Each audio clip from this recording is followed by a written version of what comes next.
On the Wake Radio presents The Center with your host, DC Radical One.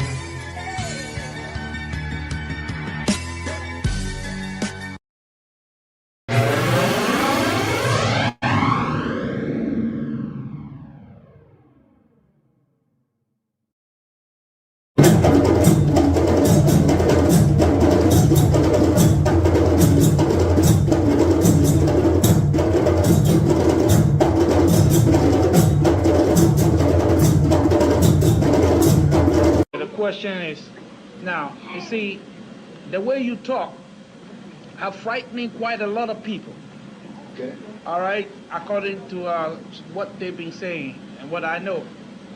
And I want to know that, are you going to not necessarily be meek and humble and all that, but are you going to just minimize your way of approach? Because not everybody's a revolutionary, or they have not been trained to be that, and the fear is keeping people away from coming together as they should. Now, what can you do about that?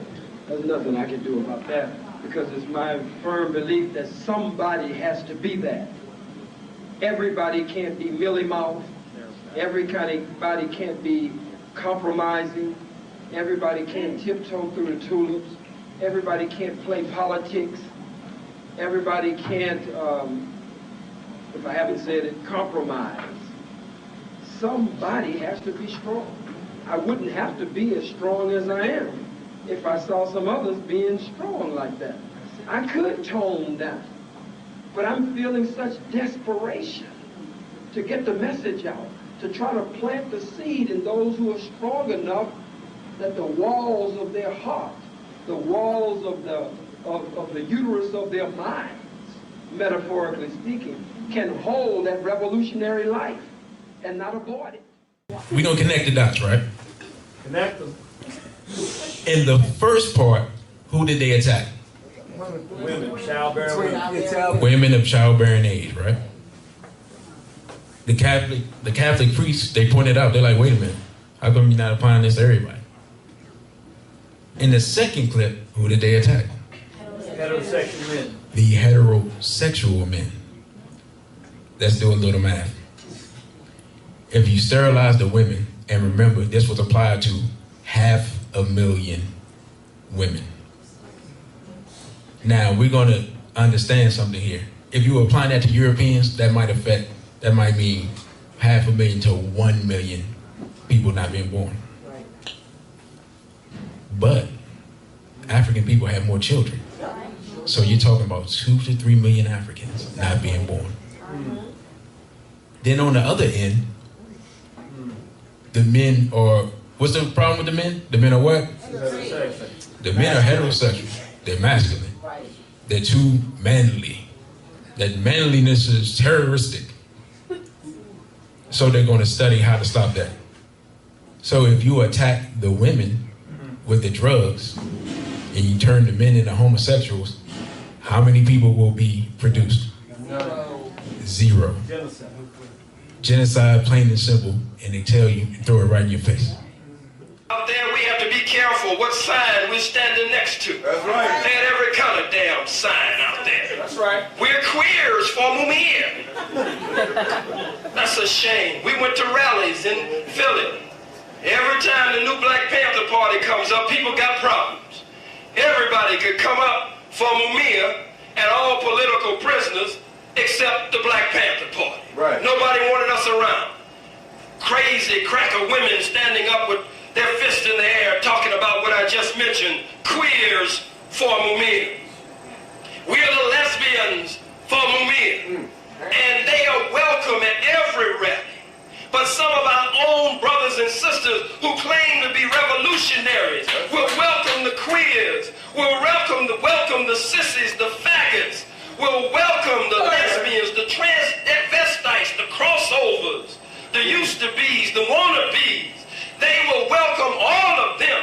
But when we come and say, Black Power, they say, oh, we don't need that. That's divisive. That divides the people. We don't need that on the platform for the political prison. God damn it, if a faggot can stand up, if a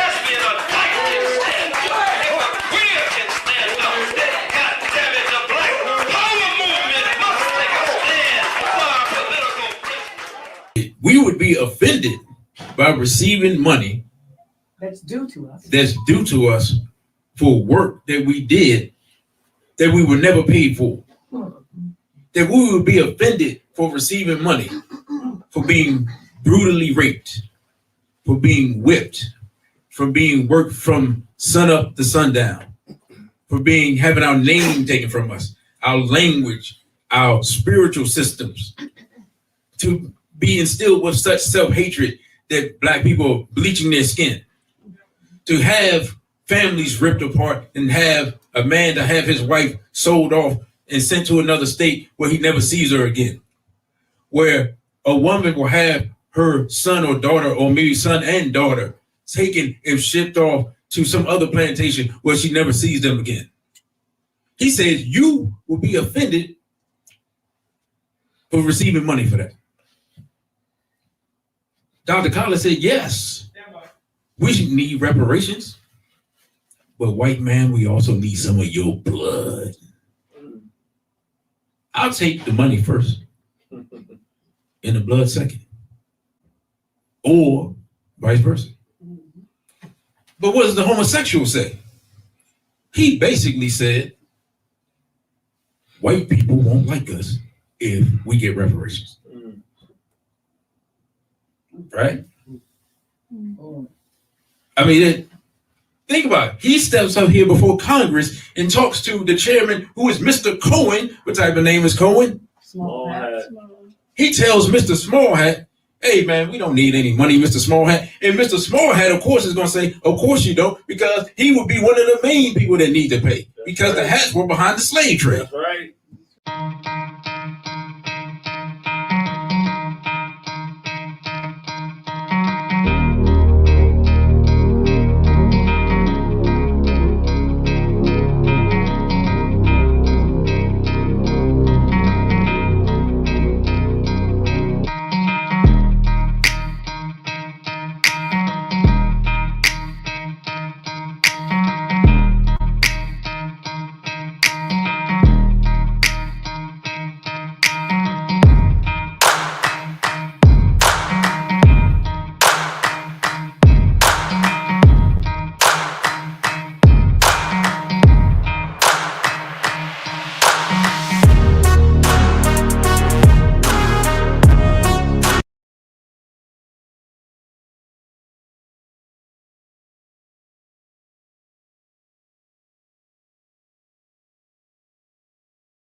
Greetings, friends, family, allies, and enemies. Give me a 1 if you can hear me. I apologize if I sound a little congested. It's because I am a lot of congested. So with that being said, B for your brother Tony, BB for Straight Black Pride to Ichiru Kemet. I just wanted to get into this quickly. Well, let me say this first of all. If you don't have the Dr. Collins lecture series, I don't know what you're doing. That's all I'm gonna say. I ain't got nothing else to say to it. The information is in the commercial. You can run it back. Highly recommend it. That's all I'm gonna say. Today's discussion obviously is about the biggest thing happening in the world, which is the U.S. of Israel's war on Iran. Now, I said I was going to talk about it before it happened, and here we are. Greetings to Queen Mother Virgo Maya. I said I was going to talk about it before it happened, and we arrived there, and I said that probably give an update. There is so much stuff going on with this war. I'm not even sure where to start. I will say this. The reality of the situation is that Israel and the Jews who are not necessarily Israeli, because They weren't born there, though. They haven't gone back. They're doing an excellent job of waging war everywhere at the same time. Now, you're going to say, DC, what do you mean by that? Well, here's what I mean by that. The Russia-Ukraine war is part of this war. Now, somebody's going to be like, well, what do you mean by that? Plain and simple, as we have discussed previously, Mr. Zelensky is not Ukrainian. He is a Jew. Period. End of discussion. He has conscripted Ukrainians to fight against Russians when the two people are essentially related. So you have cousins fighting each other there for a Jewish leadership. Okay. Here in this situation, you've had Netanyahu stating for as long as I can remember that Iran is months away, days away, minutes away, whatever time frame that he uses at the time, from a nuclear weapon. Meanwhile, Israel got their nuclear weapon from stealing from the United States. Nobody, somehow we're not allowed to talk about that. So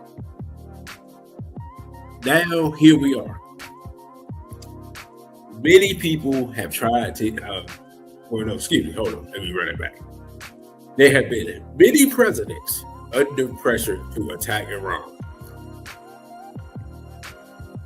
George Bush didn't do it, although he attacked everything else in sight, so I don't know if that means anything. Mr. Obama didn't do it, right? So Mr. Trump didn't do it the first time, right? Mr. Biden didn't do it, right? But Mr. Trump does it now. And so here we are. So let me look at the first article. See. All right, this from Jerusalem Post.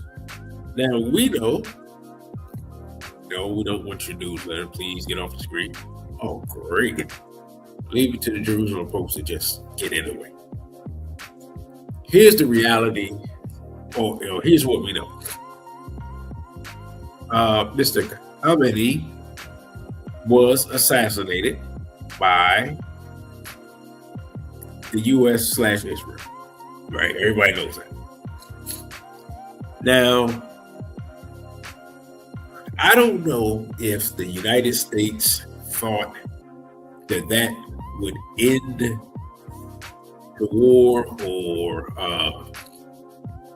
they would give up, or whatever they thought. I don't know. Here's the reality.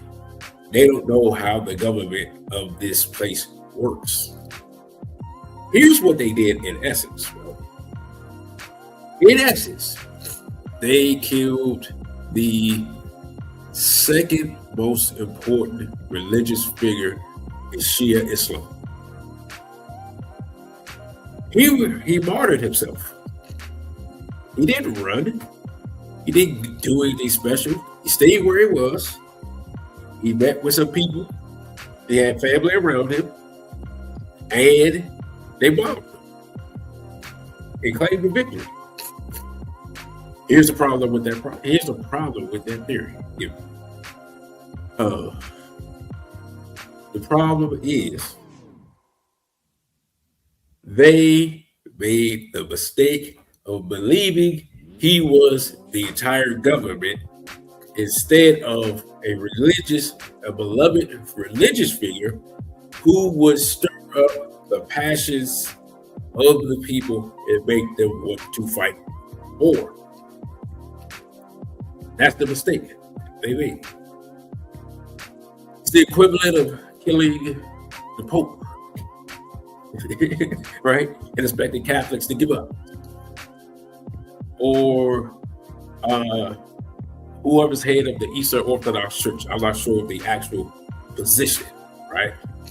And expecting Russian believers and people like that, right?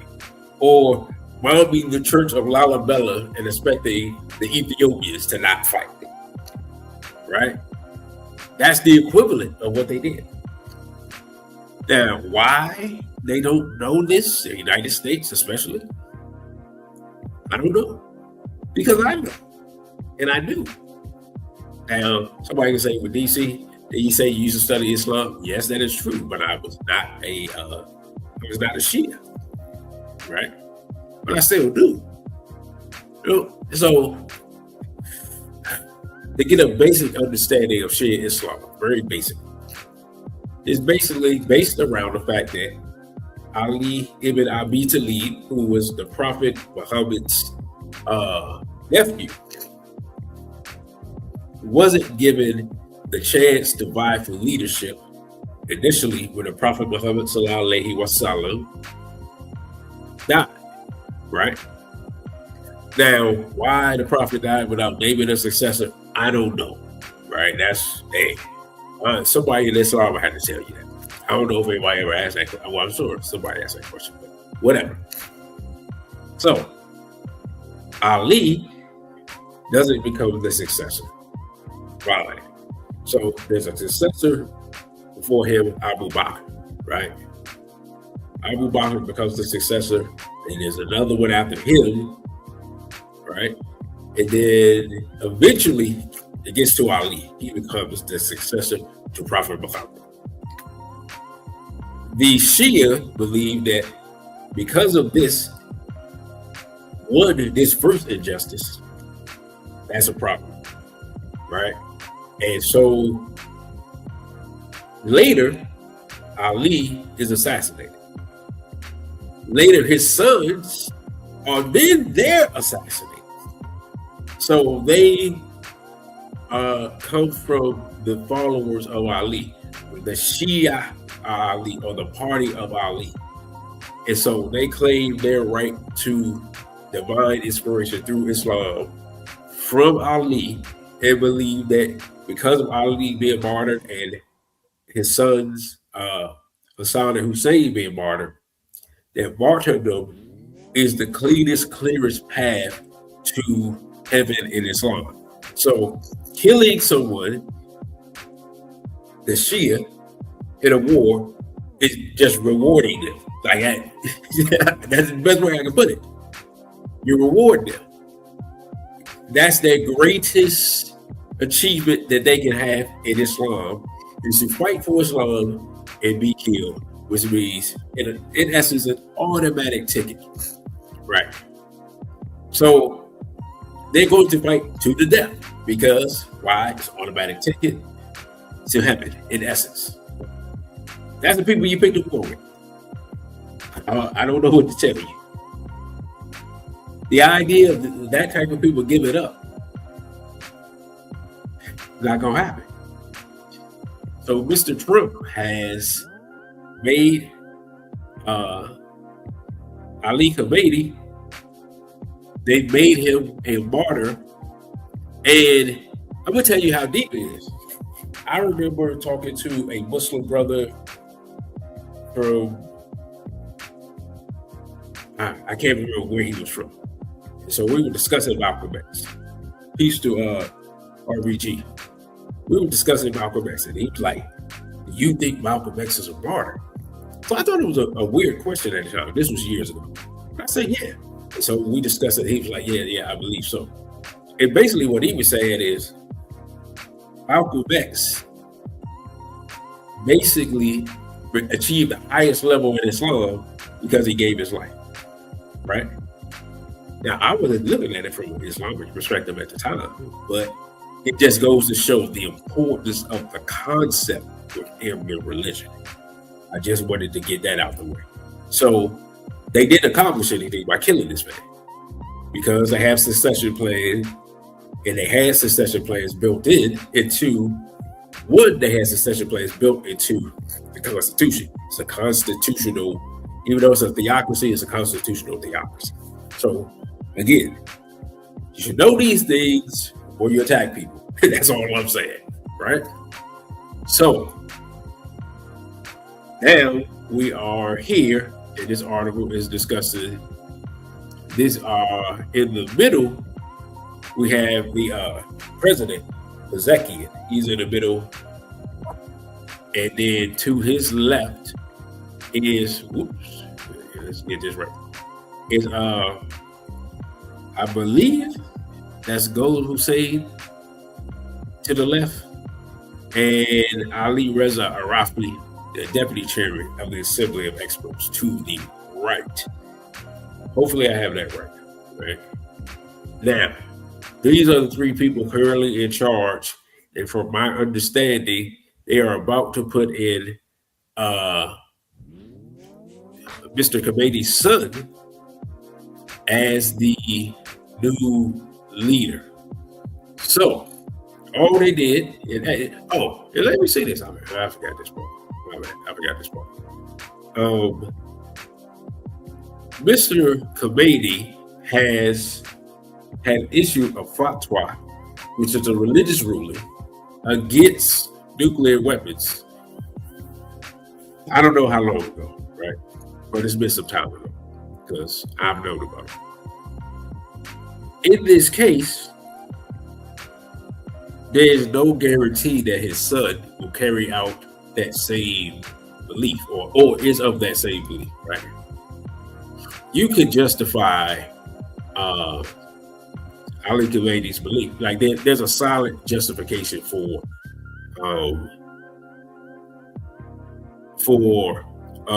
a ban on nuclear weapons based on Quran and Sunnah, right? Or you could say,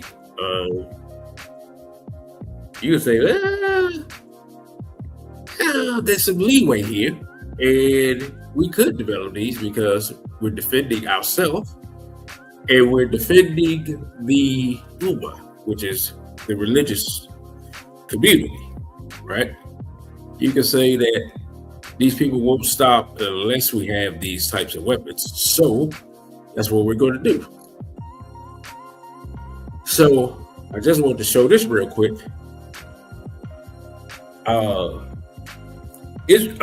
Iran has been successful in destroying various installations around the Gulf, Jordan, Saudi Arabia, UAE. Missile batteries, radar bases have been destroyed. Actual bases, U.S. installations have been destroyed, right? So the idea that this is a one-sided victory for the United States has been dismissed as mythology, and both sides are facing losses, right? So I just want to show this video real quick so you all can see some of what's going on, and then I will get further into it as much as my voice allows at the moment. So give me a second to check this out. Over Israel are exploding once again. Missiles have roared in from Iran as air defense batteries scramble to intercept. After days of intense American and Israeli strikes on Iranian military targets, Tehran has launched one of its most aggressive retaliatory barrages yet.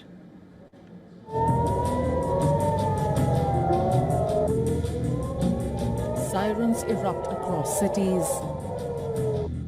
Residents rush for shelters.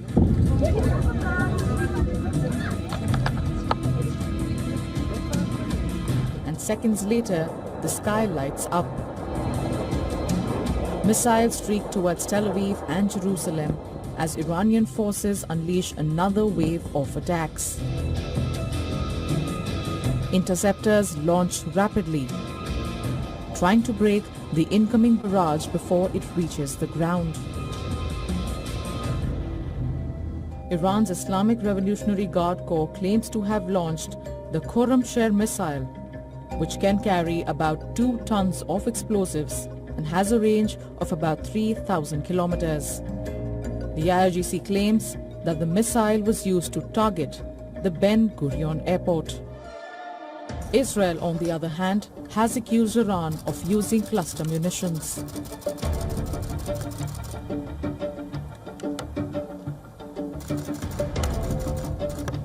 These are a form of air-dropped or ground-launched explosive weapons that eject numerous smaller submunitions. These weapons have military value because it can cause damage in a wider area. The battle in the sky has now become a relentless exchange. Iran launches missiles and drones. Israel fires interceptors and responds with airstrikes deep inside Iranian territory. Each round pushes the conflict further for civilians across the region. The warning signs are becoming a daily reality as both sides intensify their operations. The skies over West Asia are turning into one of the most heavily contested battle zones in the world all over again. Bureau Report, Beyond World is One.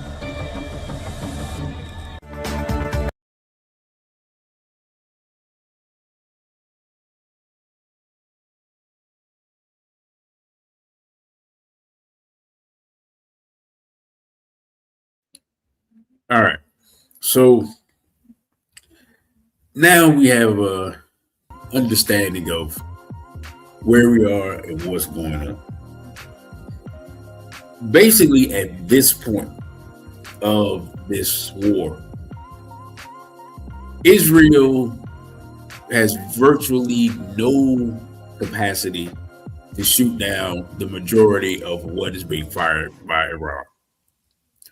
At the same time, Iran has virtually no capacity to shoot down the number of aircraft that are being used to bomb Tehran.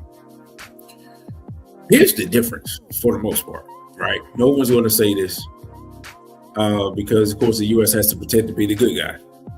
For the most part, the Iranians are attacking military assets and installations, right?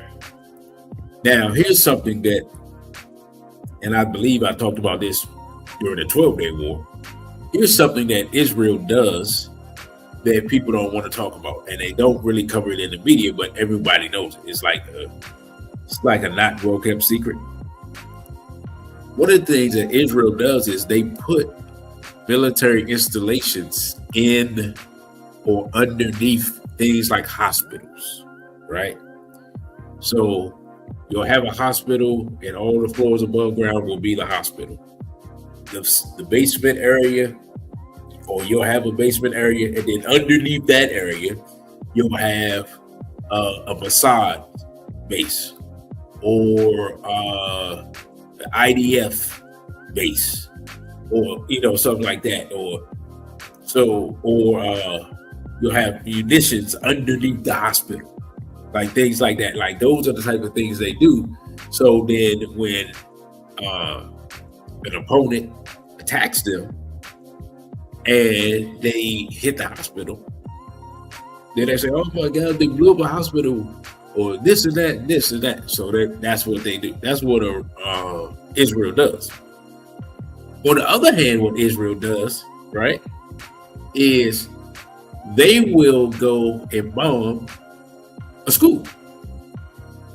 Not because they suspect anything, but they like killing women and children. Before they Straight Black Pride, Brother Straight Black saw. And then they will say, "Oh, that wasn't really a school. It was a base for the IRGC, or it was a base for Hamas, or it was a base for Hezbollah, or so forth and so on," right? Because I keep seeing people say this online. They saying every accusation is a confession. In the case of Israel, that is true. Like they have a certain style of waging warfare, and if they accuse someone else of doing it, it's because that's what they do. So if you hear them saying, "Oh, Iran attacked a civilian area," it's because the civilian area literally has like the Mossad base in the center, underground, and then it's apartment complexes all around it. You know what I'm saying? So it's like you can hit the Mossad base, blow it up. The blowback knocks out all the windows of everything around there. And then they attacked a grocery store. You know what I'm saying? So that's the type of tricks that Israel does. But Tony says they think everyone lives their lives like this. Right. I mean, the Israelis are some of the most, I don't even, demonic. That's the word. So here's the thing. Here's something that's interesting with this. The Iranians now have basically, and I don't think I have that, but I put it up on my Instagram. They're basically saying we're fighting against the Epstein class, right? Just a fact. That's what they said they're fighting, right? The Epstein class. So they look at Trump and they're like, okay, you're a slave. You're going to do whatever. You can be a good boy and do whatever the Israelis tell you to do. So, all right, that's how we're going to carry it. We're not going to give you any respect. We're not going to pretend like you're a legitimate leader. And so when Mr. Trump said that, you all going to have to surrender, or we're going to do X, Y, Z, they just laughed him out, as we say in D.C. They're just like, yeah, whatever, bro. You know what I'm saying? So the latest controversy. Well, let me look at that. The Trump demand. So, whatever. This is CNBC. This is last night. Trump says no deal with Iran to end war without unconditional surrender. Now, Iran hasn't asked for no deal to end the war. That's the thing. So this makes it sound like they asked for it. So let's check it out. Says President Donald Trump said there would be no deal to end the U.S. war against Iran without unconditional surrender by Iran. Trump said that after a surrender, the United States and allies would work tirelessly to bring back Iran from the brink of destruction, making it economically bigger, better, and stronger than ever. I'm gonna be honest, man. I don't know if Trump be drinking before he be saying some of this stuff, or if he really believes this stuff. Either way, no one else believes it. So that's all that matters. You know what I'm saying? It's goofy talk, to be honest, at this point. Like, how you think you're gonna blow somebody up, kill their leader, and then say, "Oh, we can work together to make your country better"? I'm gonna look. This is I'm gonna tell y'all what the problem is. Y'all gonna get mad at me too. I tell you this. Y'all wanna know what the problem is for real? Y'all wanna know what has convinced Europeans that they can do stuff like this? Dealing with Negroes, bro. Dealing with Negroes.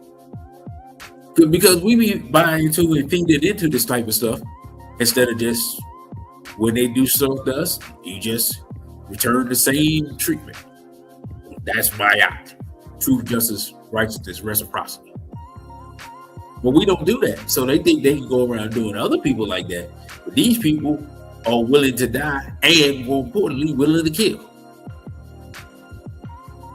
They got it messed up. They don't act like us. We've been suckers for 40 years. Let's be honest. Since the Panthers, BLA, and all that. We've been suckers. These people are not suckers. And so this war is just going to be waged to the death. It is what it is. They basically said, I will use DC vernacular, how you want to carry it. You know what I'm saying? Because Israel has, at this point, virtually no defense against Iran's missiles. I have, and I'm gonna have to get the video and put it in some clips during the week, because most of what I see is on Instagram.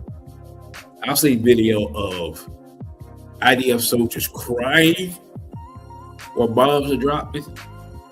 I've seen Israelis running and begging, literally begging them to please stop. Iran is not, they don't care.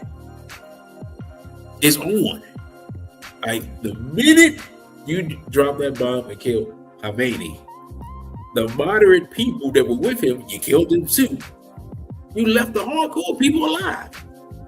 The people that don't care. You know what I'm saying? The people that's about it, right? The people who go fight to the death. That means you're gonna have to kill all of them, all the people that they trained, all the people that think like them, and the people that they said, I told you so to, when you kill Khomeini. They say, see, we've been trying to be moderate, and this is the outcome, right? Brother Maggin said, when did you come on? I came on at 1:30. I came on at 1:30, brother. So I was going to initially come on at 1, but I came on at 1:30. If I say it 2, then that's my apologies. But the availability for the location was really from 1 to 3. So my apologies with that. But so Mr. Trump and Mr. Netanyahu, and I don't know who, you know. Yeah, I know. I know you are, bro. That they started something that is no easy way out. Israel will not be a functional state by the time Iran is finished. That is obviously their goal. They haven't stated it. Or maybe they did state it and I missed it. But it's obvious that that's their goal, right? There's no question about that. Tel Aviv, by the end of, what is this? This is 1 week. 2 weeks from now, I don't think virtually anything will be standing in Tel Aviv if they continue this assault like they do. So, you know, Tel Aviv, they're going to make Tel Aviv look like Gaza, basically, right? I don't know what Israel's going to do with that.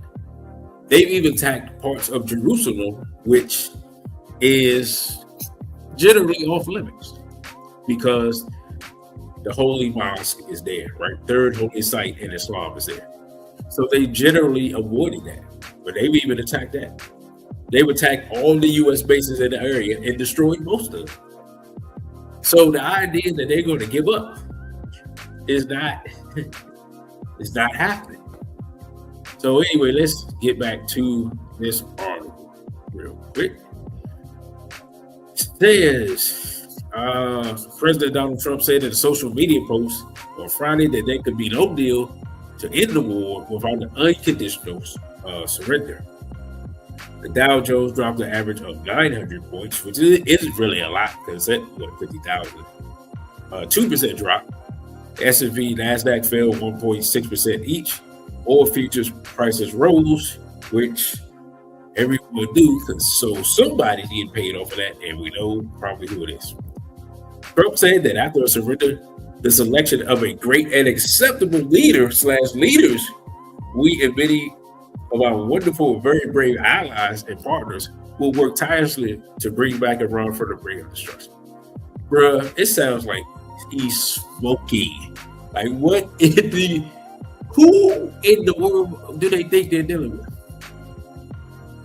Trump and June made an identical demand of unconditional surrender by Iran during that war.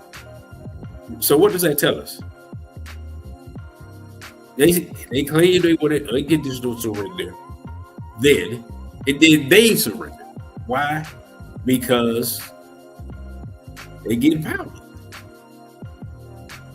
There is not going to be any such giving up or whatever, that's not taking place. So this is going to go on.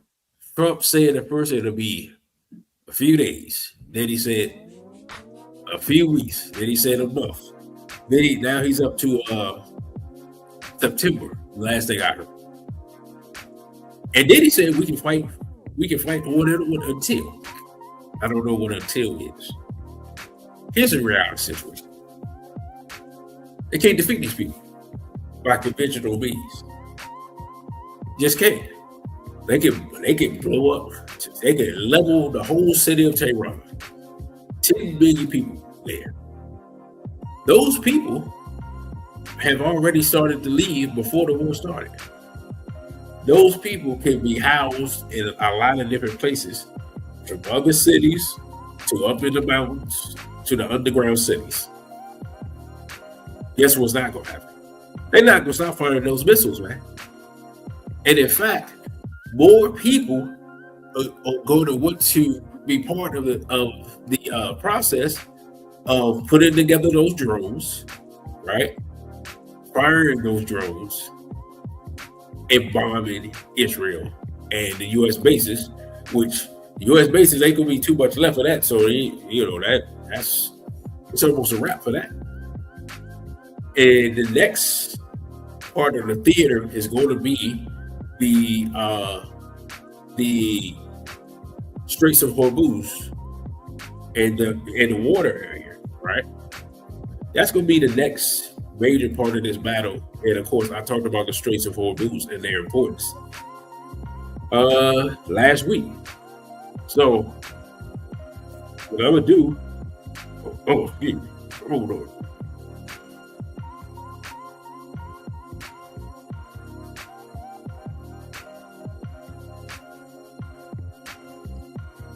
Having a coughing attack.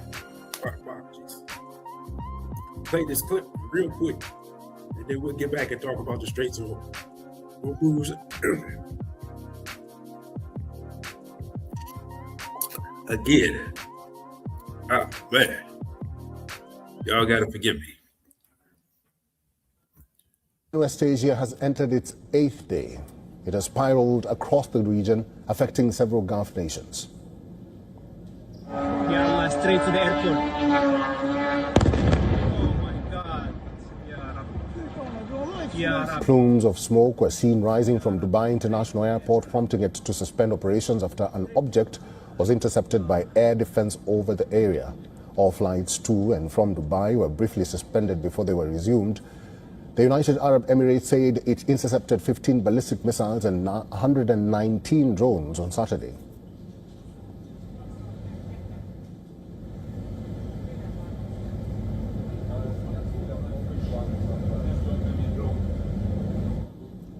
Earlier today, UAE President Sheikh Mohammed bin Zayed Al Nahyan visited individuals injured during the recent Iranian attacks. Fresh explosions are now being reported in the UAE and especially in Doha.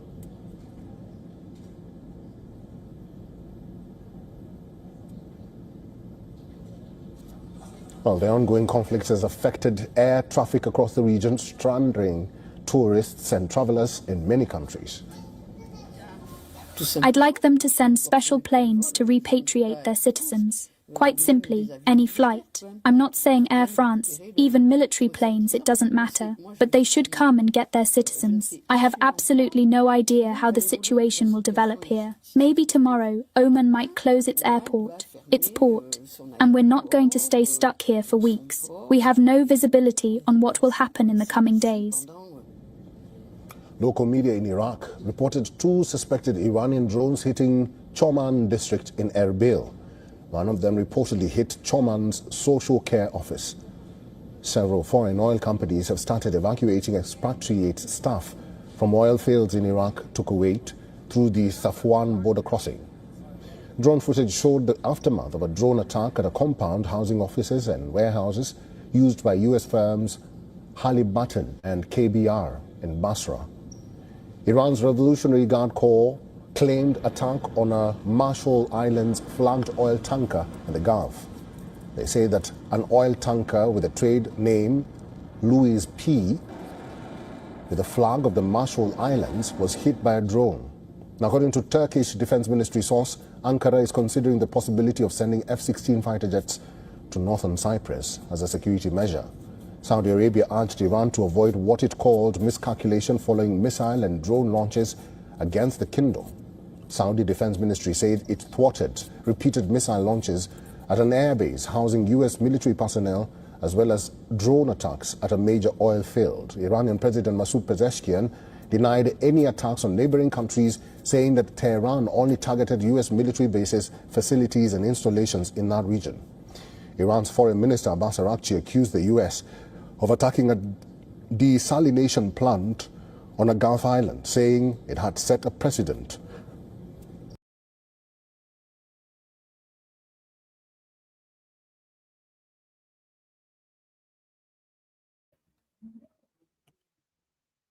So,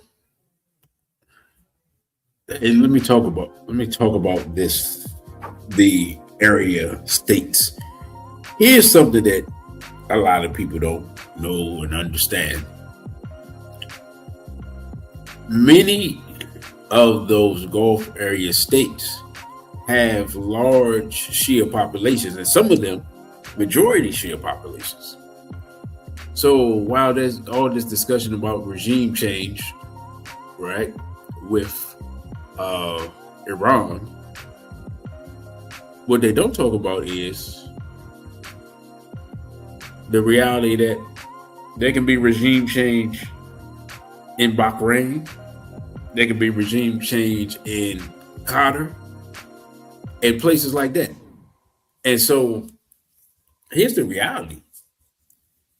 There's already protests in Bahrain, and I forgot to bring up the video for that. My apologies. But let's say, just to use Bahrain as an example, right? If the Houthis or Hamas or Hezbollah or even a contingent of the IRGC went to Bahrain and armed the Bahraini people, then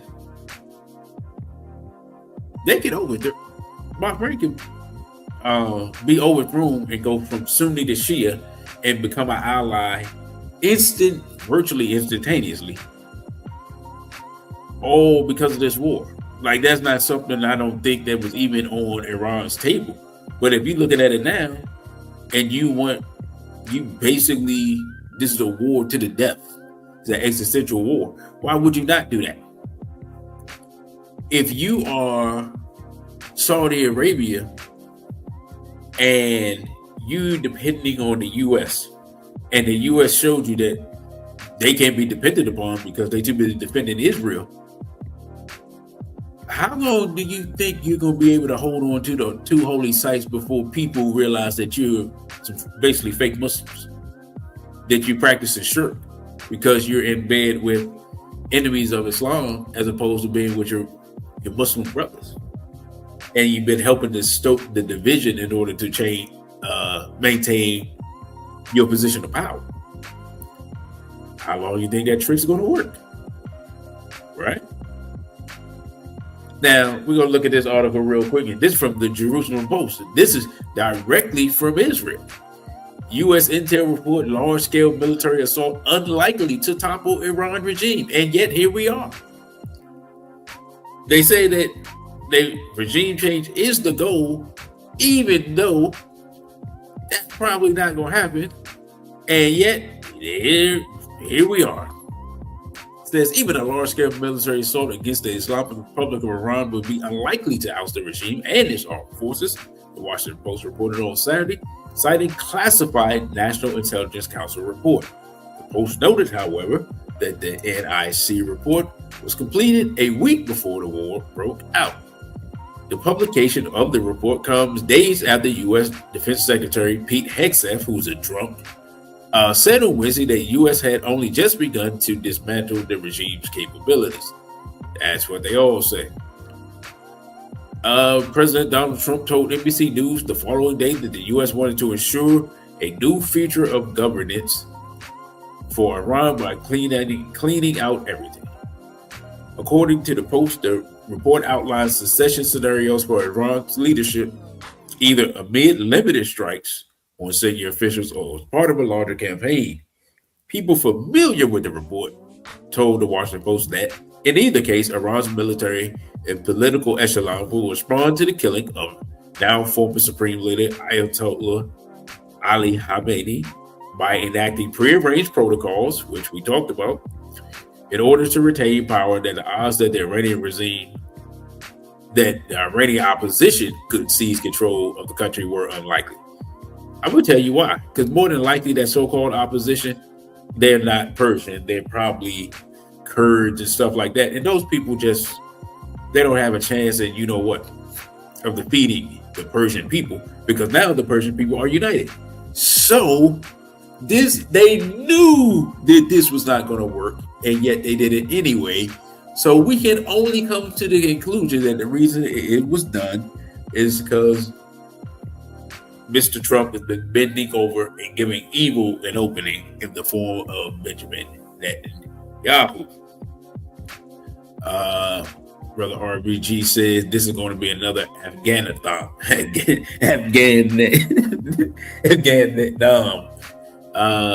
Yeah, bro. I'm gonna be honest. This is what I've heard, right? I've heard a lot of people say that Trump is really trying to find a way to just say, I won and leave. That's what he's trying to do. I don't know what that looks like in this situation. I don't know how he would pull that off. I don't know how he can claim victory, but I don't doubt that that's what he wants to do. But here's what Iran wants to do. One, they want to stay in power, obviously. You know what I'm saying? Two, they want to destroy Israel, right? Period. As many people as they can kill in Israel, they want to kill them. As much stuff as they can blow up in Israel, they want to blow it up. And worst comes to worst, here's the reality situation. There are two things. Worst comes to worst, they will attack Israel's nuclear facilities and irradiate the whole area. Right? So nobody want to talk about this part. That's in the crosshairs. They can reach that. They can touch the facility in Dimona. They can cause it to rupture and basically have a dirty bomb scenario. If you send 10 hypersonic missiles in that area, there is nothing that anyone can do. Sorry, not sorry. Especially with the new ones that are like the Oreshnik. They're basically copies of Oreshnik. I don't know who copied who, but whatever. Right? We talked about that missile before. We showed how it works. Goes high up into the air, comes down, it moves around, it unleashes 8, 10, 12, 16, 20 different smaller missiles, and good luck. Basically, that's basically how it works, right? Y'all saw what they said to Israel, they're using cluster munitions. Yeah, it's a war. Like, you bombed little children. So what do you expect? The first day of the war, they killed the leader of Iran and then bombed a school. And now the first death total I heard, it was like 50. Then it was like 75. Then it was 100, 125. Now they said 165 people were killed in that school, with reportedly 150 of them being children. You killed 150 little girls? No, I'm not. We're not giving up. We're not making no peace. Ain't no peace.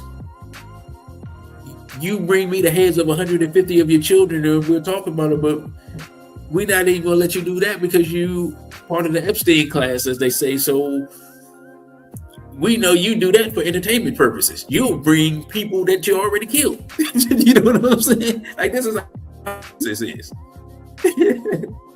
So, I mean, this war is insanity when you, from the U.S. perspective, because it's completely unnecessary. I don't even understand.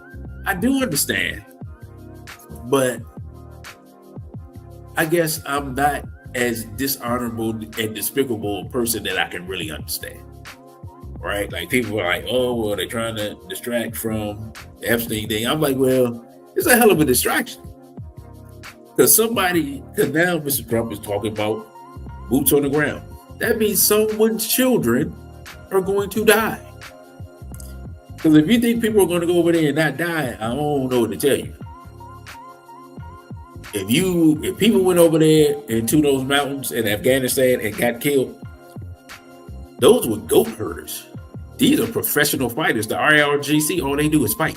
That's it. They just practice fighting. Y'all remember years ago, right? Years ago. What did I tell y'all years ago? I said, look, they will. Oh, I forgot about this article, by the way. I said, oh man, I lost my train of thought. But these people, the IRGC, they've been working on this for 40 years. The missile program, 40 years of this. This stuff, they've been working on this stuff almost as long as I've been alive. Because I forgot that the catalyst for it was the fact that the U.S. paid and armed Saddam to attack Iran. And that war lasted almost 10 years. So they've been like, all right, well, we're not going to be unarmed like that ever again. And here we are. You attack them after they get 40 years of technology. This doesn't really, it doesn't, the more you talk about it out loud, the crazier it sounds ridiculous. And to think that you're just going to be able to walk in there, if you couldn't beat goat herders in Afghanistan, in those mountains, this place is surrounded by mountains. The idea that you could walk in a force and subdue 90 million people is insane. I don't know what else to tell you. Like, I'm surprised no other military generals didn't resign when all this happened. The way that the Black Navy admiral resigned. What was that, like a month ago, 2 months ago now? Where he's just like, I'm out of here, bro. This stuff is insane. You say how? Well, number one, reading Brother Desalegn, I've seen various videos, some from Israelis, which actually they're probably going to be arrested or already have been arrested. And then you say, how can you see the footage? Some of the stuff is up on my Instagram page. And then there is, I will tell you, I'll send you via Instagram.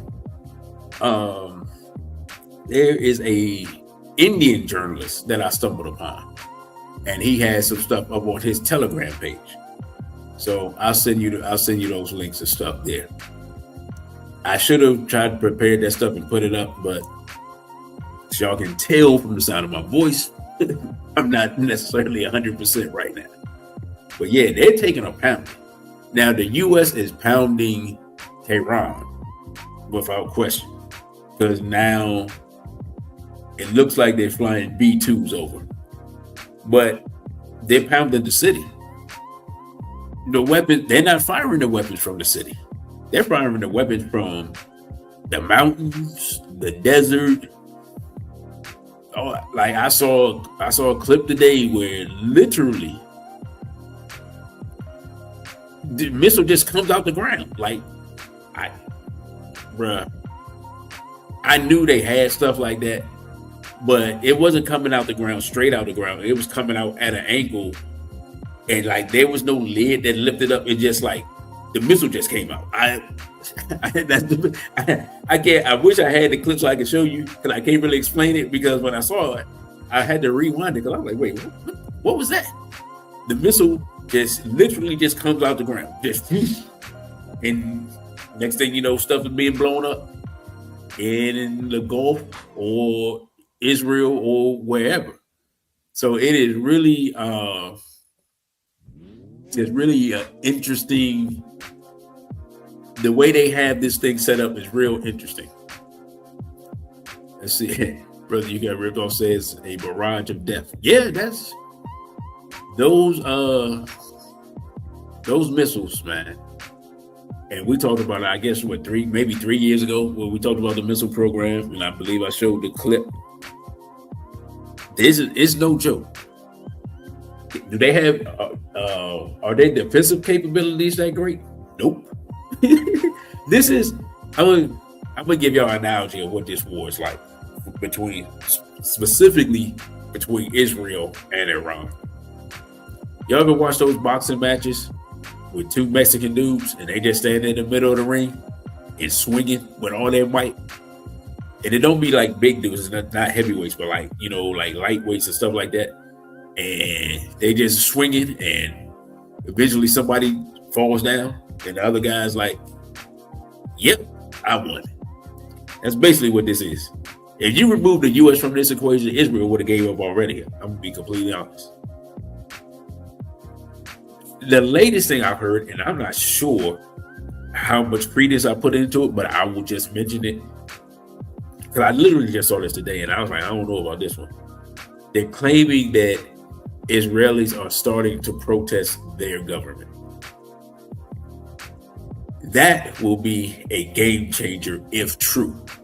I saw video, but again, unfortunately, when you have language barriers, you can't be 100% sure of the context. So I'm just bringing that up. If a week from now you hear something about Netanyahu leaving the country and never coming back or something like that, then y'all can come back and be like, "Hey man, DC, you were right. They XYZ." I don't think. Well, first of all, I don't see Netanyahu giving up power no matter what happens. But that would be a game changer. I'll put it like that. Brother RBG says, "I never felt a strong anti-blackness about Iran. It just seemed like folks down the road you holler at from time to time. To be honest, Iran don't bother me, and I don't want to annoy Iran."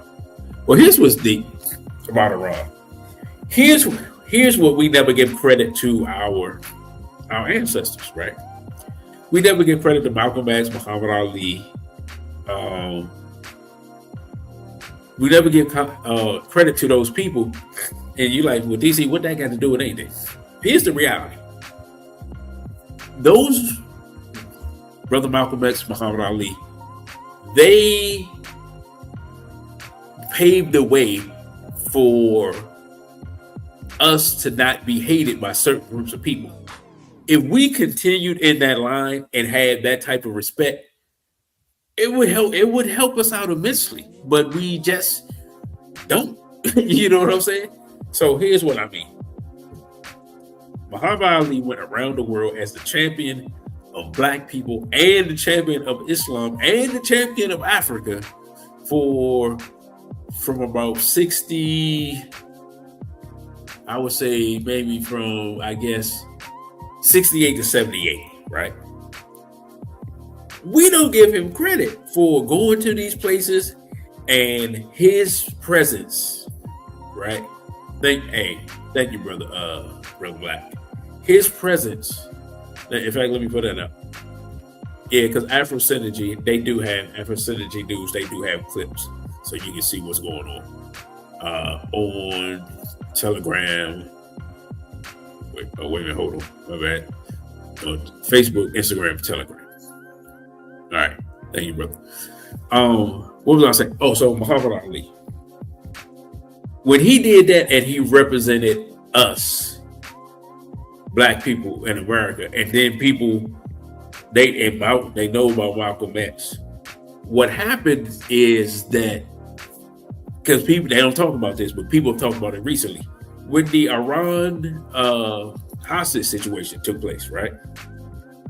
And I believe that was 79. I was a child. You know what I'm saying? What happened is that there were black people in that facility who were taken hostage. They released the black people. They're like, "Hey man, these people are already oppressed. They're not loved by their government. We don't have no beef with y'all. We know y'all have some black people who are also Muslims. So we're gonna treat you like our brother and we're gonna let you go." And that's what they did. They let the people go. So they The black people, they were just like, all right, y'all can roll out, the hard feelings. We just got to put in this work. Well, what y'all in the way? That's literally the history. You can look it up, right? And in fact, I didn't know this part, that white people got mad because they're like, what in the world? How y'all send the black people home? Why we, you know what I'm saying? So those people got protested against and all types of wild stuff. Why is this weird stuff just popping up on the screen? What are we doing here? What is this, advertisement? Please, come on now. So it's wrong. How can I put it? Islamic Persia has an interesting history with black people, because this is also that was mostly Iraq. I was going to say, but it's like connected to the area where we had our largest rebellion against Islamic slavery, which was known as the Zanj Rebellion. Now, if I'm not mistaken, and I don't hold me to this because I got to look it up, some of the people that were helping in that rebellion were Persians. And so it's one of those things where they're not our friends, right? But they're not our enemies. And what it is that they especially Shias, they consider themselves being the oppressed part of the Muslim community. And so they have a certain sense of justice. And so when they say people stand on their square and people who are trying to be just and trying to do the right thing, they just respect that. And so black people for so many years, decades, represented that. So when other people around the world see that, they just say, oh, black people fight for their freedom again, or black people going through something again. Okay, well, we're going to side with them until we find out they did something wrong. That's kind of how people treat black people around the world. But we don't know because we don't travel there, or we don't speak the language, or you're not Muslim. So most Muslims, they go to Saudi Arabia. Well, Saudi Arabia is incredibly racist. But how many black Muslims go to Iran? How many black Muslims are Shia, right? How many black Muslims really know about Ali, Ibn Abi Talib? Now, I do, because I had a book of his, that book's pretty thick, of his sayings and stuff. And, so there's some deep stuff in there. I'm not your average Joe. You know what I'm saying? So I say all that to say is that we could have had more positive relationships with people around the world, but we've been dissuaded against thinking internationally in a time where people around the world will be looking for allies, and Black America could be in a position to benefit from trade and getting loans and things like that. Because as we know, speaking of loans, Minister Farrakhan was supposed to receive a loan from Libyan leader Muammar Gaddafi, and that was stopped by Peter King, Congressman Peter King, who I don't know who he is, right? So I just wanted to talk about that. I know I'm on a tangent. This article, I just want to talk about real quick. The U.S. weapons stockpile isn't necessarily running out of weapons in general. What is happening is that the interceptors needed to destroy the Iranian missiles, they're running out of those. And so they have pulled some from Taiwan, right? So Taiwan is kind of naked right now. And they're trying to pull some from Ukraine, which Ukraine is already being ground into dust slowly. So much so that the Russians are starting to question Putin and like, hey fam, can we wrap this up? Like, just go kill that dude so we can be done with this nonsense, right? That's what's going on in Russia. That's a different report. So the U.S. basically is pulling stockpiles from other theaters of war. in order to try to protect Israel, to the point that they're not even protecting places like Saudi Arabia. Saudi Arabia, like, hey, we pay a lot of money and give y'all access to stuff. And I don't want no uprising, and I don't want to get hit by these missiles. Like, what is the problem? Like, what are you doing right now? But of course, the U.S. is like, Israel is first. So everybody else is second. Like, literally everybody else is second. So think about it. America is allegedly defending like Japan, Taiwan, South Korea, the Gulf states, and Ukraine. And currently at this time, Ukraine is getting decimated. Taiwan has virtually no protection at this point. And the rest, the Gulf states all had all their U.S. bases blown up. So the idea that the United States can protect you from an enemy, that is being just made into a lie right before our eyes. And if China wanted to roll on Taiwan right now, other than nuclear war, ain't nothing they can do. Just plain and simple. So give me a second. I got maybe about half an hour left. We'll play one more set of commercials, and then I'll come back and we'll wrap up this show. By the way, brother, why don't you remind me that Brother Magus, why don't you remind me to put the banner back up? But it is what it is. We'll be back.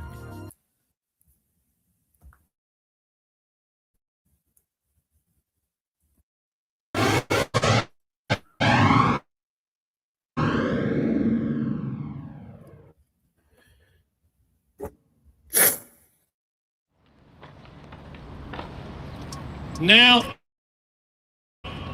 we're going to go and talk about AIPAC.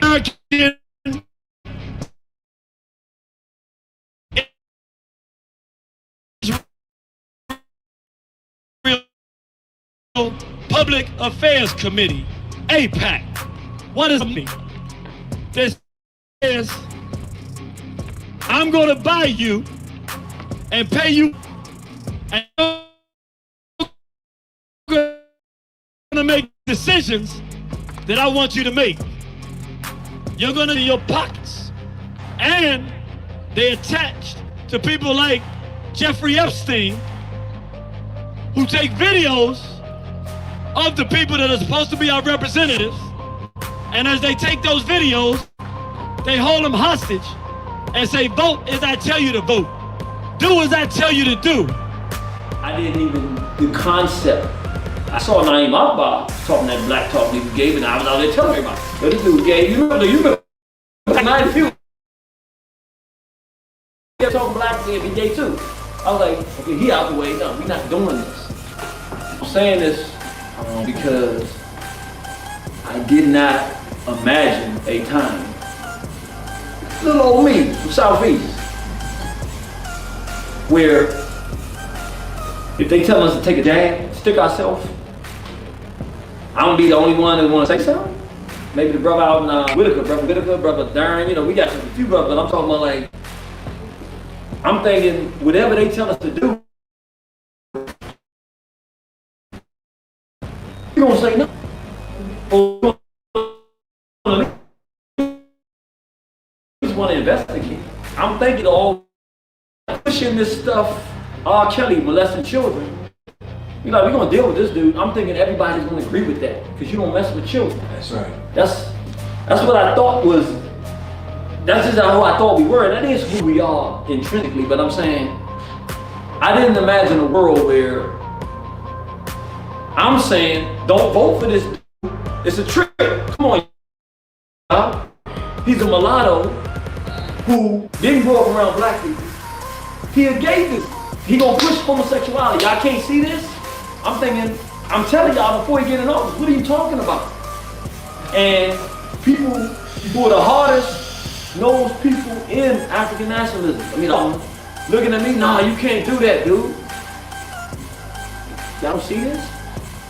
I'm actually, you don't see, and then when he gets in and does what I say he does, Okay, I saw. You messed up the first time. Okay. Okay, I saw. I'm thinking, okay, but now he going back for office. He done already made gay marriage legal. All right, now you get it. The dude, I told you he was a punk, he was a gump in the beginning. I still couldn't conceive. No, dude. If you're looking for somebody else to do it, you ain't studied the lessons of history. When you're passionate and pulled to do something and can't stop, it's a message being given to you. Ain't nobody coming. You gotta believe in yourself because somebody decided that you was supposed to do something. So you can't turn it off and stop looking for people. You just gotta do what you do. We looked in the past, 1972. I was born in 1973. I'm almost 50 years old. I'm 50 in December. A year before I got here, they must have known I was coming. They said, let's get this thing out here now before you get here. They did what's called the Gay Rights Platform of 1972. This is just official document, sharing information. If you read, go look that up online for yourself. They're making it difficult to find. I don't know if people have been noticing this, but things that you used to get easily go and put it on the internet and find them, you can't find this stuff no more. I mean, there's a bunch of stuff you can't find. But I'm gonna bring your attention to just one. It's a bunch of stuff, all of this aimed at children. Sex education to children, adoption, gay adoption of children. But there's one that's most important for what we're talking about today. And they break it down from the federal level and the state level. On the state level, they say every single state, they want laws repealing all laws governing the age of sexual consent. I'm gonna say that again. They want the repeal of all laws governing the age of sexual consent. Meaning a newborn baby, they want it to be legal to have sexual contact with a newborn baby. What year did I say? 1972. That's 51 years ago. Fast forward 21 years from then to 1993.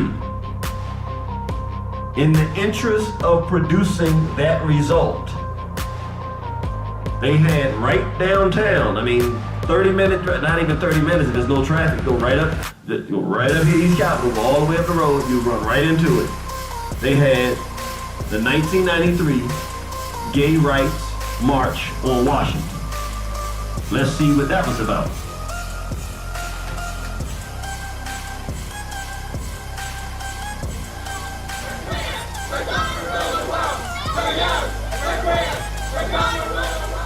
Check one. Did y'all hear what they just said? Do I need to play that again? He said, don't play it again.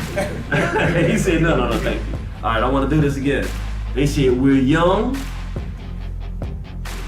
we're queer. We're going to do what? We're going to rule the world. Now remember, 21 years before that, what did they say that they wanted for children? Repeal all laws governing the age of sexual consent. They want to have sex with children and make it totally legalized. 21 years after they said that, they said, we're young, we're queer, we're going to rule the world. That was in 93. This is 30 years after that. So they've had 30 years to say we're queer, we're going to rule the world, which at that point they said, we haven't gotten to the point where we rule the world, because if they did, they wouldn't be saying that. They would say, we're young, we're queer, and we rule the world. They didn't say that. We're young, we're queer, we're going to rule the world and have it our way.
All right. Okay. Looks like I had a drop in audience. I guess y'all tired of seeing the brother irritating Genie videos. Let me say this real quick. Here's the reality situation. The videos are still relevant because what is he talking about? Talk about Epstein, right? Without the Epstein files, the chances of us being here right now having this discussion about this event are very low. This event probably would not have taken place, right? Talks about, of course, the laws dealing with child sexual abuse. That's related to the Epstein stuff. Again, what y'all want me to say?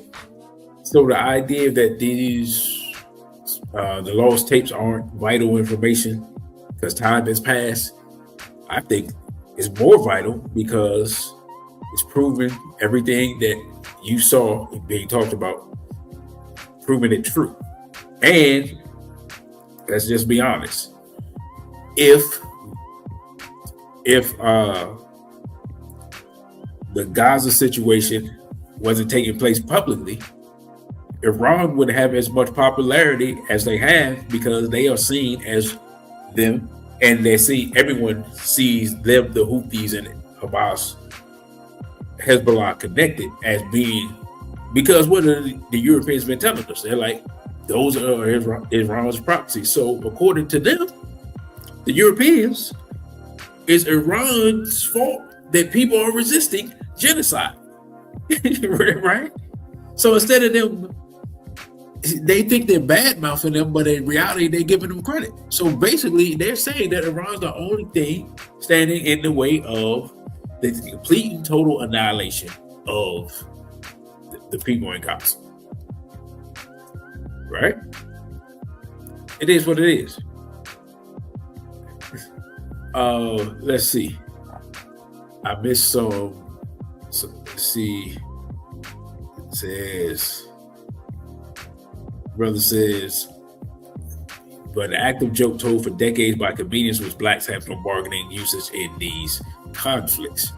Yeah, they don't give credit to our ancestors that our ancestors made us popular and played our case before the world. And then some people listen, right?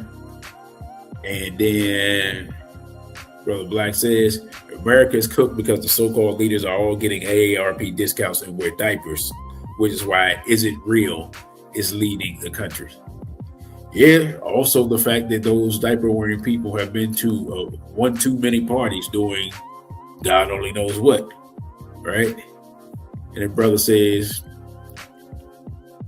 it is appalling that I would even know publicly that military resources are taken from one area to another. Hey, bro, you know, you didn't even need a FOIA request. How about that? And the brother said, the country is draining its military resources while rolling out Palantir to watch everything the citizens are doing. Here's what's scarier than that. There's a 50% chance that Peter Thiel's hand-picked politician could be the next president. And Brother Desaline says, those videos on your story made me so happy, bro. Hey, glad that the information is still up there. So, let me just say this real quick. This is not going well. You know what I'm saying? That's the best way I can put it. This isn't going well. It's not going well, no matter what Carolyn Levitt or President Trump or Admiral this and that says. Like, let's look at this real quick. It says some munitions will need to be replenished. You know what that means? That means we're running out, right? How can I put it? Your wife doesn't send you to the grocery store to buy 2 cartons of eggs if you have 6 cartons of eggs in the house. You only have to replenish stuff that you ain't got. So, I mean, that is what it is with that. It says air and missile defense interceptors, which we talked about, launched to hit enemy missiles. This supply is the most strained of the current war. Yeah, because Iran has seemingly an endless supply of drones and thousands of missiles, right? There's standoff munitions such as cruise and ballistic missiles will require some replenishment. Now remember, they said they can fight the war forever, so obviously the defensive part of they can't do that. Whatever, we're done with that. Then it says airdrop munitions. The damage to Iran's air defense network has allowed U.S. aircraft to use airdrop munitions, such as small diameter bombs, which are stockpiled in large numbers. The U.S. will not run out of airdrop munitions anytime soon. Yeah, no one expects them to run out of airdrop munitions anytime soon. But here's the issue. What if war breaks out somewhere else? Because I'm going to say this real quick. Now, I know why, for example, China wouldn't do this. But if I was China, I'd be completely honest. I'm going to test your gangster. I'm going to see whether or not you're going to protect Iran. Protect Taiwan. You know? That's what I'm going to do. That's what I would do. Right? Because the problem the U.S. is facing right now is, I call it the Superman problem. Superman has incredible abilities to do all types of stuff. But you know what he can't do? He can't be everywhere all the time. Superman can't even teleport. If Superman can't be everywhere all the time, how can the United States military be everywhere all the time? Even though they're trying. So if I was China, I'd be like, let me see. You know, if I was North Korea, I probably would call South Korea and be like, y'all see what's happening with your boys, right? I'm just saying. Do you really think they can protect you? Like, really? You know, they want to talk. We are one people. You are our cousins. We don't really need them. We got nuclear weapons. We can protect you. Sure, you probably don't like our leader, but hey, we can work on that. Get to know each other. If I was those countries, that's what type of moves I'd be making. And if I was Turkey, I would just, I would look at what's going on and try to, pick a different team. I would go full on bricks. But hey, nobody asked me, right?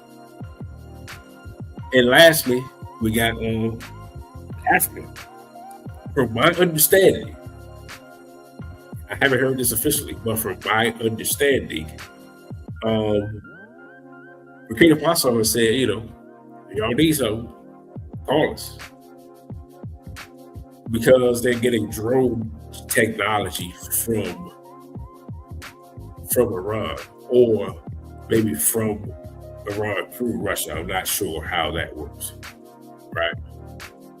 So these are some of the things that could well play out depending on how different countries see the chessboard.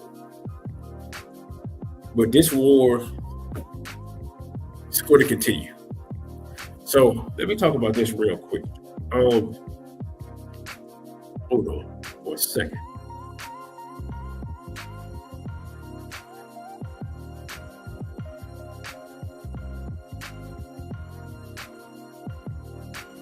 Brother, you got ripped off. Hold on. You say, actually, no, because I don't play Call of Duty. But brother said, you know how many video games and movies were based on a scenario of North and South Korea merging? They're one people. The reason why they probably talk about it is because that's what happened with Vietnam. Remember, there was a North and South Vietnam at one time. Now there isn't. Everyone forgets at one time, Ukraine was part of Russia. Everyone admits that half of Ukraine is basically Russian to this day, and that they still speak Russian, they identify as Russian, and that's how the whole thing kicked off. Is that the quote unquote Ukrainians started messing with the Russians to the point that the Russians was like, all right, enough's enough. But nobody talks about that part. right? So these countries have been divided by artificial borders, and as Black people, we should know about that better than anybody. The whole Berlin Conference is based on that.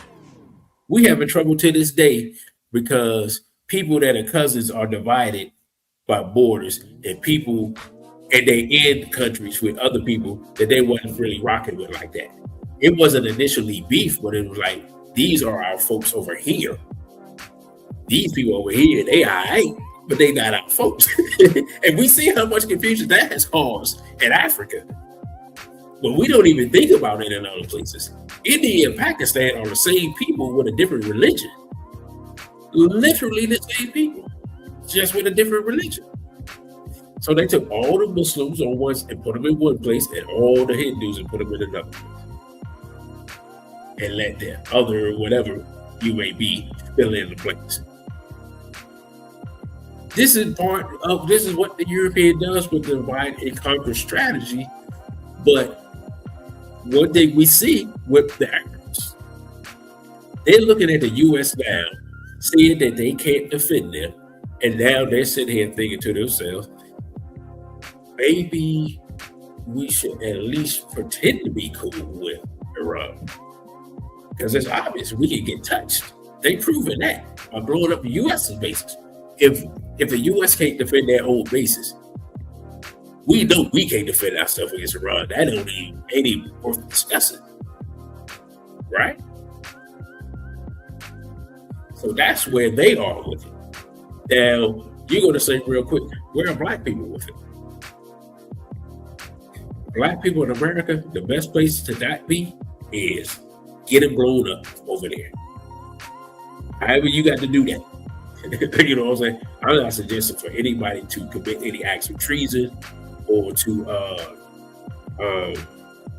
disobey direct orders. If you're in the military, whatever. All I'm saying is Black people should not be over there getting blown up for Israel. That's all I'm saying. Make of that what you will. Right? Would this be the perfect time for us to unite amongst ourselves? It would be, but we ain't gonna do it. So I ain't gonna bring it up. And let me be clear, and I'm in the worst place in the world, but I'll tell you the truth either way. The chances of there being a false flag operation in America blamed on Iran done by Mossad is about 75% at this point. If they continue to lose and American people start protesting, you're gonna see a false flag. I'm willing to bet the little bit of money I got, which ain't much. Speaking of which, don't forget to hit the Cash App, please, if you can, $ DC Radical War. Or if you want to buy the Dr. College lecture series on the Lost Tapes, shoot an email to straightblackpride_DC@protonmail.com. It's running across the bottom, right? So real quick, I want to bring this up and then I'm going. 2 weeks from now, tentatively 2 weeks from now,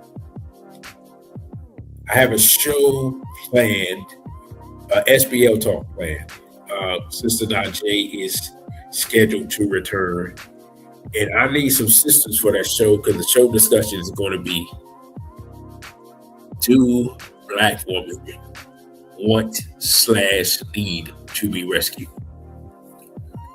Y'all tell me what y'all think about that subject. I know it's mostly brothers here now, excuse me. But we'll put the casting call out for that this week. Also, I have another reason I would actually like you all to drop a few coins in the Cash App is I have been invited to a Malian, an event at the Malian embassy by a sister. And I want to cover that event, film it, and then put it up on the channel. So need a few shekels to travel and carry the equipment. Anybody that wants to contribute to that that's not named, brother, you got ripped off / Magus. I'd appreciate that. That's coming up this week. I believe Thursday. So I just found out about it a couple of days ago. So I'll give you all updates on that during the week, and I'll let you know how that goes.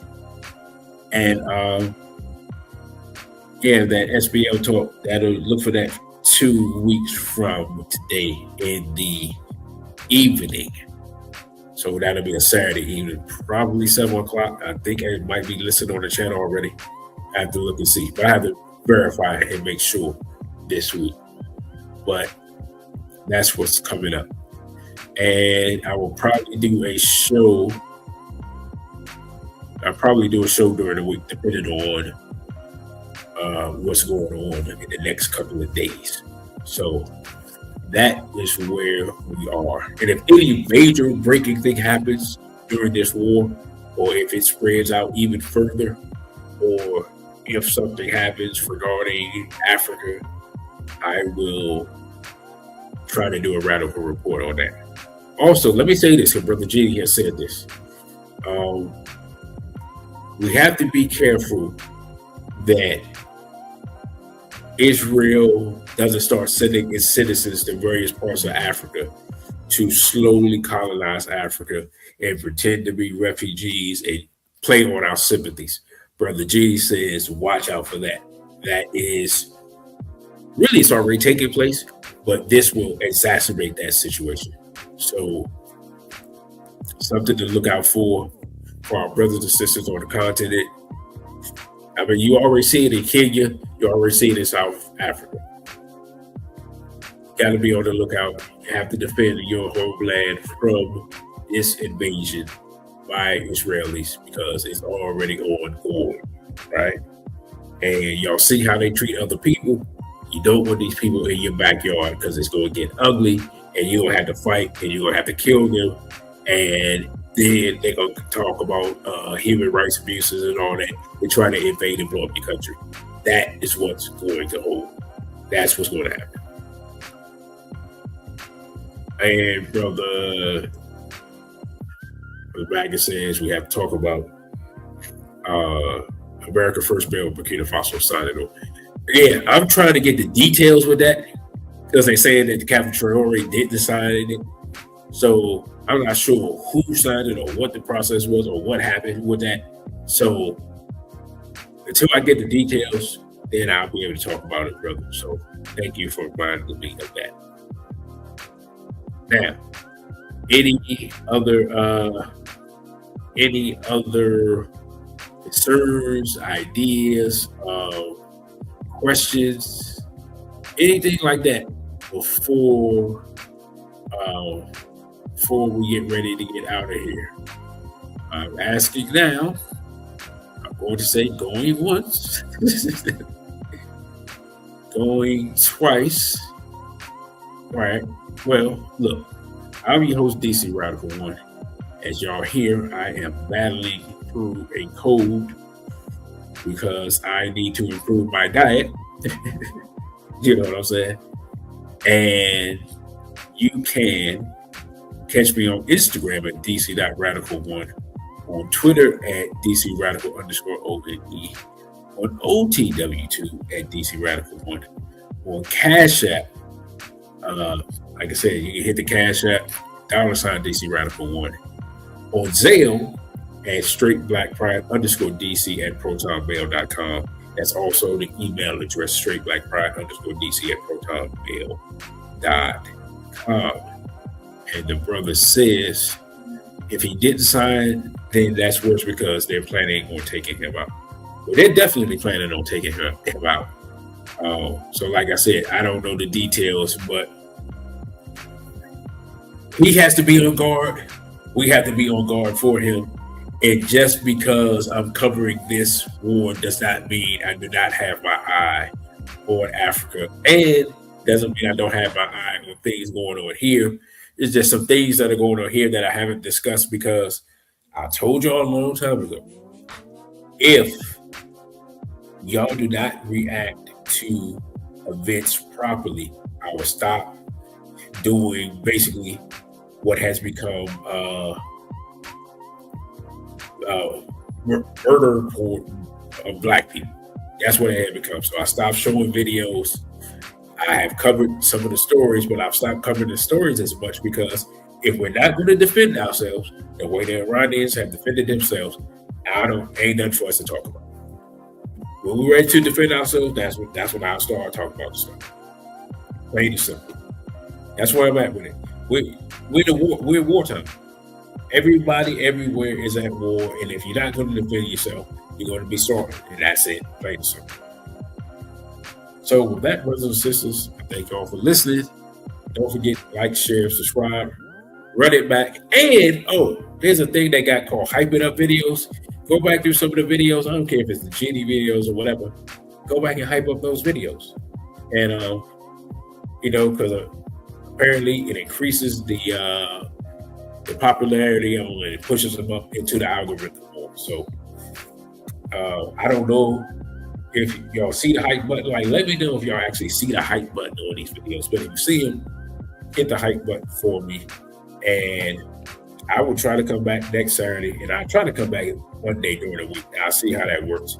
But I also have I do have a clip from Brother Genie's interview with Moya that'll probably drop tomorrow evening.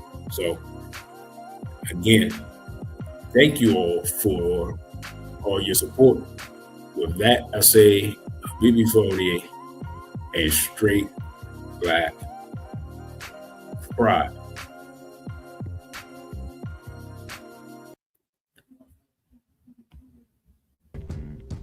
Thank you for watching this video. Don't forget to like, share, and subscribe.